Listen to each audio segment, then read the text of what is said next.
बाब 9 ला तकनतु। अलिफ, रूह की फरियाद। अब मेरा मिजाज चिड़चिड़ा हो चुका था और दुनिया की हर चीज की तरफ बेजारी का सा आलम पैदा हो चुका था। जो दोस्त मेरे करीब बैठने में फख्र महसूस करते थे, अब वो दामन बचाने लगे। मेरी बातें दूसरों के ज़हनों के लिए नाकाबिले कबूल थीं, क्योंकि मैं अपने इस्लामी मजहब और इस मजहब में मौजूद तमाम गुनाह आलूद रवायात यानी तौहम परस्ती, कब्र परस्ती, मुर्दा परस्ती, धागा तावीज और जादूगरी, धोखा, झूठ और मक्कारी, कसरत की शादियों की आड़ में जिनाकारी, कुरान के मुताबिक औरतों के सल्ब शुदा हुकूक, दिखावे की नमाज, मक्कारी का रोजा, माशरे में हाजी साहब बनने की गर्ज से हज करने की नीयत और लाउड स्पीकरों में लोगों से वाह वाह की खातिर ऐलान के साथ की ज़कात, रिश्वत, सिफारिश, वक्त और माल की चोरी, जिहाद के नाम पर कत्ल व गारत, दूसरों के मज़ाहिब को नाचीज़ व हकीर जानना और उनको गाली गलोच देना वगैरह वगैरह वगैरह को हू बहू सच्चाई के साथ ही बयान कर दिया करता था। और मेरी सच्ची तजुर्बे वाली ये बातें बेशतर लोग रद्द भी नहीं करते थे, मगर चंद लोग मशवरा भी देते कि मजहब की बाबत गुनाहगार गरेबां को चाक ना ही किया जाए। मौलाना मजहबी हजरात भी मेरी नजरों में हरगिज नहीं भाते थे। ये मालूम नहीं था कि मैं ही लोगों से नफरत करता था या लोग मुझसे भी। अलबत्ता इतना जरूर था कि मैं अपने घर और बाहर अपनों और दूसरों के लिए अजनबी था। मजहब के बाबत मेरे आजाद ख्यालात की वजह से मुझसे घर का कोई फर्द बात करना पसंद नहीं करता था और मैंने महसूस किया कि अब मुझे घर छोड़ देना चाहिए, क्योंकि अब मेरा वजूद सबके नजदीक काबिले एतराज था। मई सन 1949 में मैंने खामोशी से अपना घर छोड़ दिया और किसी नामालूम मंजिल की तरफ रवाना हो गया। गरचे कोई मंजिल और कोई ठिकाना नहीं था, लेकिन एक मकसद जरूर था, और वो मकसद ये था कि मुझे हकीकी सुकून कल्ब मिल जाए। कई दोस्त अहबाब से मिला, दरगाहों पर रातें गुजारी, कई दरवेशों की कुर्बत इख्तियार की, लेकिन जितना ज्यादा मैंने इन लोगों की कुर्बत और दिखावे के दरवेशों और नाम निहात खुदा रसीदा हस्तियों की नजदीकी इख्तियार की, मुझे सिवाय मायूसी के कुछ नहीं मिला। मेरी मिलिट्री की तरबियत कुछ ऐसे ढंग से हुई थी कि मैं हर शख्स पर आसानी से यकीन भी नहीं करता था। मैं हर दरवेश और फकीर का जब बगौर मुताला करता तो पता चलता कि ये लोग तो खुद राह और हक और जिंदगी की तलाश के दावेदार होते हुए भी गुमराह हैं। मैंने इन असफिया यानी चुने हुए पाक दिल बुजुर्ग और फुकरा को ऐसी ऐसी गंदी और गलीज किस्म की आदत में मुब्तला पाया कि बयान करते हुए भी शर्म महसूस करता हूं। गद्दी नशीनों की तरफ पलट कर देखा तो उनका इससे भी बदतर हाल देखकर दिली दुख हुआ। सैयदजादों और न जाने क्या क्या जादों के गुलामों जैसे मज़ारीन तो फाके कर रहे हैं, और खुद ये सैयद हजरात रूस के मुल्क से बजरिया हवाई जहाज कुत्तों की जोड़ियां मंगवा रहे हैं। और जो लोग इन सैयदजादों के खेतों में अपना खून पसीना एक कर दें, उनके बच्चे एक घूंट दूध हासिल न कर सकें, लेकिन इधर सैयदजादों के कुत्तों को 2 वक्त ताजा गोश्त मिल रहा है।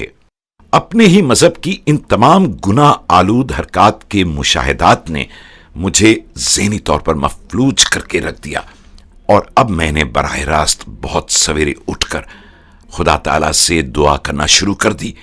ये दुआ कम और रूह की पुकार और फरियाद ज्यादा थी। मेरी दुआ इन अल्फाज में ज्यादा थी।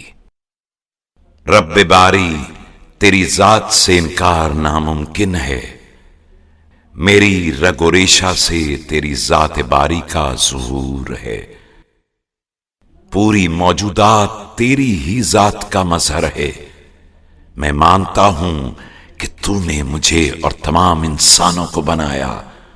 मैं महसूस करता हूं کہ میں نے رہبران بے ایمان کی تقلید کر کے، ان کے تباہ کن مشوروں پر عمل کر کے تیرے ہی انسانوں کو ستایا اور جہاد کے نام پر مارا اور قتل و غارت کی۔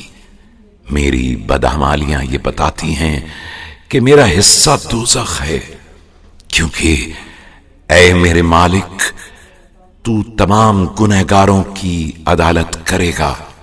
مجھے اپنے موجودہ مذہب اور عقیدے پر مزید اعتماد نہیں رہا ہے۔ اے میرے خالق اور آقا، تو مجھے صراط مستقیم دکھا، اس لیے کہ میں دوزخ میں نہیں جانا چاہتا۔ اگر تو نے مجھے صراط مستقیم نہ دکھائی اور میں اسی حالت میں دنیا سے اٹھ گیا، تو تجھے کوئی حق نہیں کہ تو مجھے دوزخ میں جانے کا حکم دے۔ میں جہنم میں بھی جانے سے انکار کر دوں گا۔ اگر تو زندہ اور راست ہے تو مجھے اپنی ہی راہ دکھا کہ میں تیرے دیدار کو حاصل کر سکوں۔ میں دکھی ہوں میرے مالک اور خداوند، میں سکون قلب کی خاطر مارا پھر رہا ہوں، میری مدد کو آ۔ اے میرے خالق و آقا، مجھ کو میرے گناہوں کے احساس کے نشتر زخمی کر رہے ہیں۔ مجھ پر اپنے پاک فضل کی نظر کر، مجھ گناہگار پر رحم کر، اپنے پاک کلام اور اپنی پاک روح میں مجھ کو لے لے۔ راہ اور حق اور زندگی ظاہر کرنے والے پاک آسمانی خدایا، رحم کر، آمین۔ بے سراغ منزل۔ تاریخ تو اب یاد نہیں، لیکن یہ صبح کے 3 یا 4 کا وقت ہوگا۔ میں حسب عادت فریاد اور دعا کر رہا تھا۔ میری آنکھوں سے آنسوؤں کا سلسلہ جاری تھا۔